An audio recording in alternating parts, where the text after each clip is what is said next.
국내외 경제 이슈를 알기 쉽게 쏙쏙 배워보는 시간입니다. 금요일의 남자 홍기빈 글로벌 정치경제연구소장과 함께합니다. 어서 오세요. 네, 안녕하세요. 예, 소장님 오랜만에 뵙습니다. 예, 오랜만입니다. 네. 저희 중국 얘기부터 좀 해보겠습니다. 화요일부터 중국 베이징에서 전국 인민대표대회가 열리고 있습니다. 그런데 여기서 나온 수치가 굉장히 큰 관심을 받았더라고요. 서열 2위인 리창 국무원 총리 연내 5%의 경제 성장률을 목표로 내세웠습니다. 네. 이게 좀 높게 나온 게 아니냐라고 하는 관측이 많아요. 그러니까요. 그건 왜냐하면은 지금 맥락상 중국 경제에서 제일 지금 큰 이슈는 네. 부동산 부분의 연착륙이거든요. 물론 이 연착륙이 성공할지 아니면 경착륙으로 끝날지는 모르겠습니다만은 예. 어쨌든 지금 부동산 부분에서의 그동안 형성됐던 거품이 터지면서 여러 가지 문제가 생기고 있어요.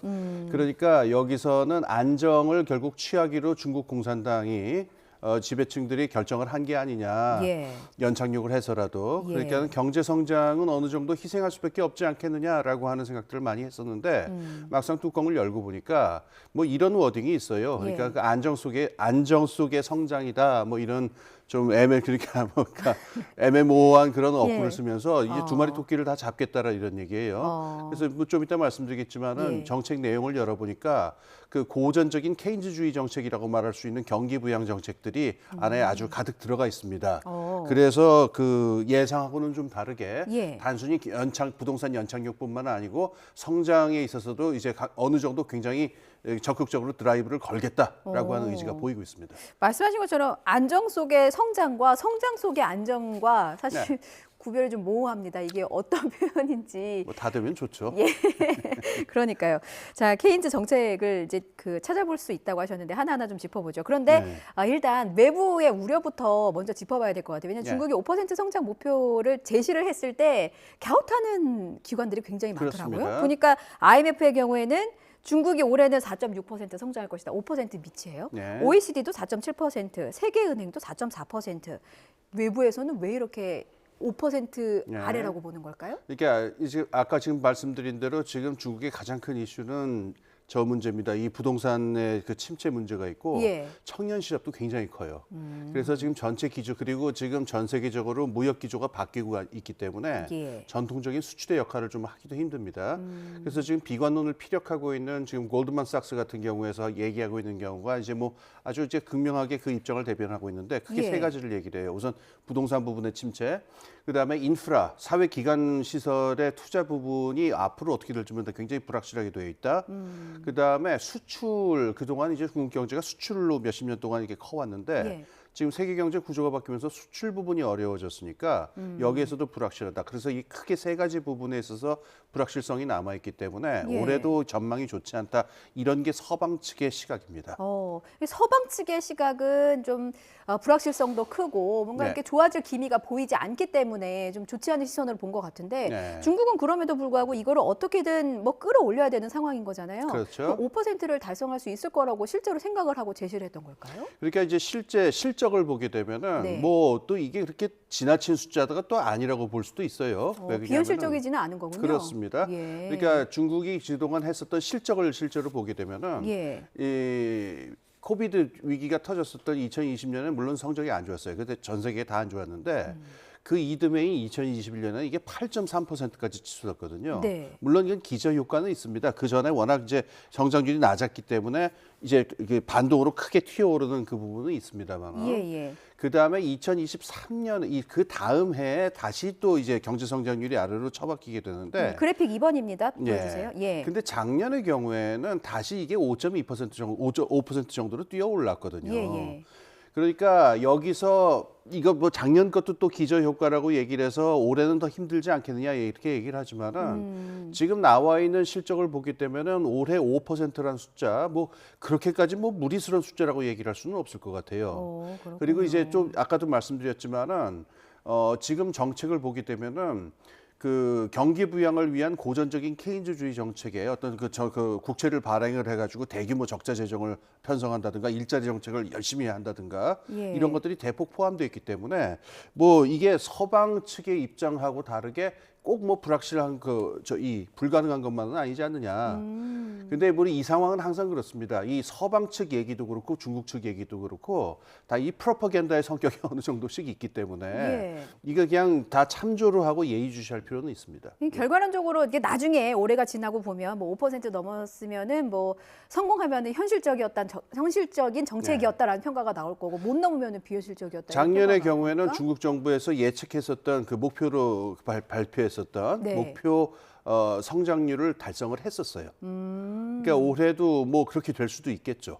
그런 자신감도 조금은 깔려 그렇습니다. 있는 상황이거든요. 예. 자, 그렇다면 실제로 5%의 경제 성장률을 뒷받침해야 되니까 자신감 플러스 실력이 또 붙어야 되잖아요. 예. 자, 그렇다면 중국은 어떤 부양책을 또 내세우고 예. 있는 겁니까? 여러 가지 부양책이 있는데 네. 특기해서 봐야 될 것 한 두 가지만 말씀을 드리겠습니다. 우선 네. 대규모 적자 재정인데 작년에 비하면은 이 GDP 대비 규모는 조금 줄긴 했습니다. 하지만은 여전히 GDP 대비 3%의 적자 재정이에요. 예. 3%면 적은 것 같은데 중국이 사이즈가 워낙 크기 때문에 이게 물격 750조 정도입니다. 그러니까 정부가 750조의 적자 재정을 편성을 해서 이거를 일자리 부문하고 그다음에 수출 대신에 내수 진작이죠. 그러니까 수출이 지금 부진하고 여러 가지 불확실성이 있으니까 내수를 확장하고 일자리 사업을 해서 청년 실업을 해소하겠다. 여기에 750조를 퍼붓겠다라고 하는 겁니다. 그러니까 이거하고 금융 정책도 연결돼 있기 때문에 이게 아주 네. 고전적인 경기 부양책이에요.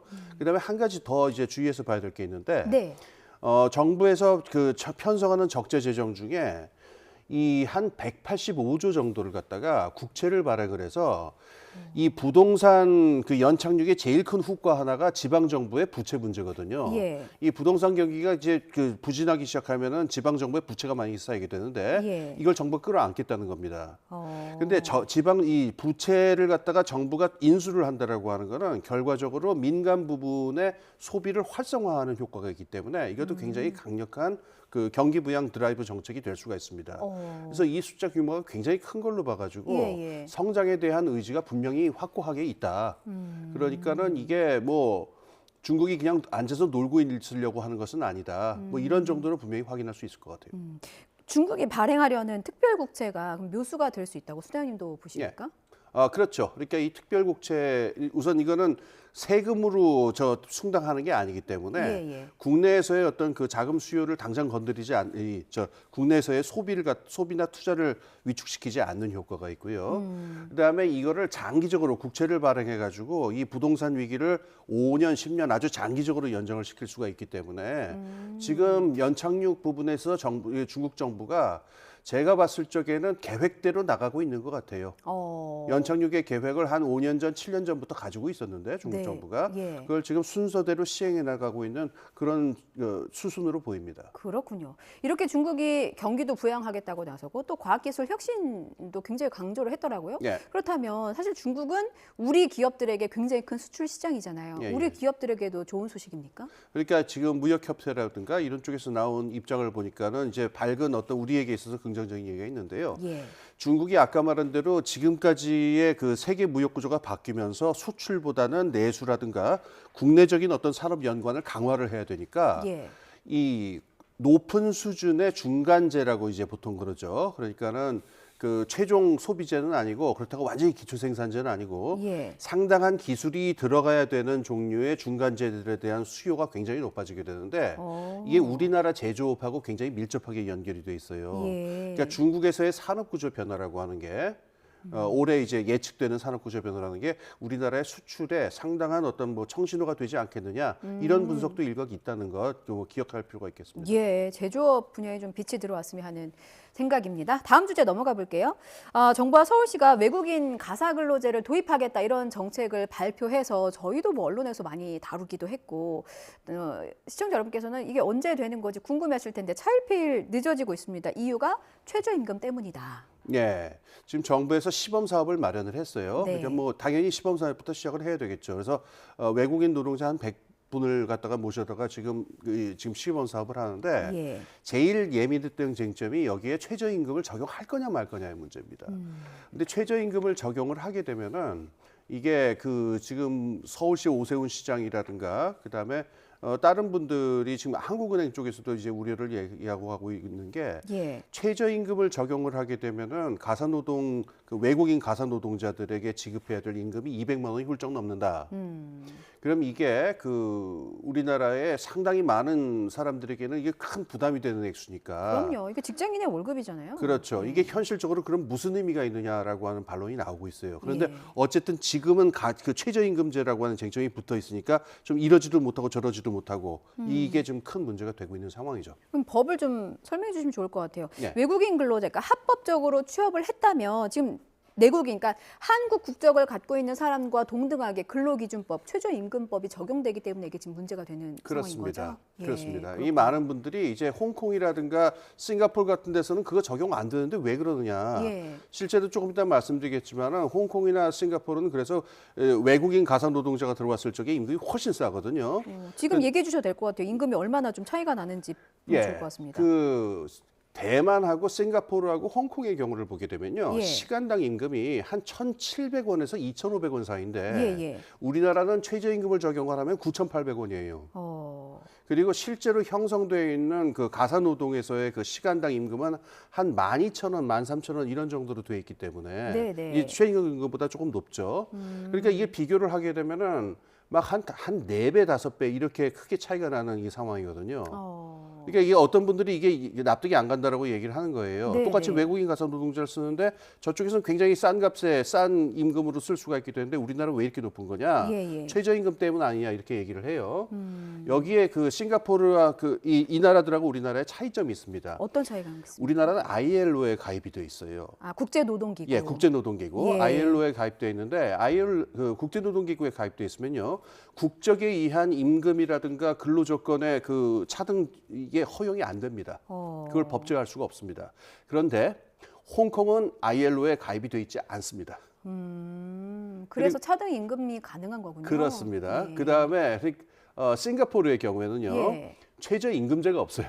어. 근데 우리나라는 최저임금제도 있고 그다음에 ILO에도 가입이 돼 있기 때문에 예. 그다음에 ILO뿐만이 아닙니다. 그 FTA라든가 그러니까 이 자유무역 협정이라든가 여러 가지로 봤을 적에 이걸 외국 국적에 의해서 임금을 차등 지급하게 되면은 이건 그 불공정 무역에 해당이 될 수가 있어요. 그러니까 우리나라는 지금 ILO에도 가입이 돼 있고 최저임금제도 돼 있고 여러 가지 FTA라든가 이게 있기 때문에 이거를 쉽게 최저임금제에서 이를 차등을 외 국적을 가지고서 차등을 할 수가 없는 그런 상황인 거예요.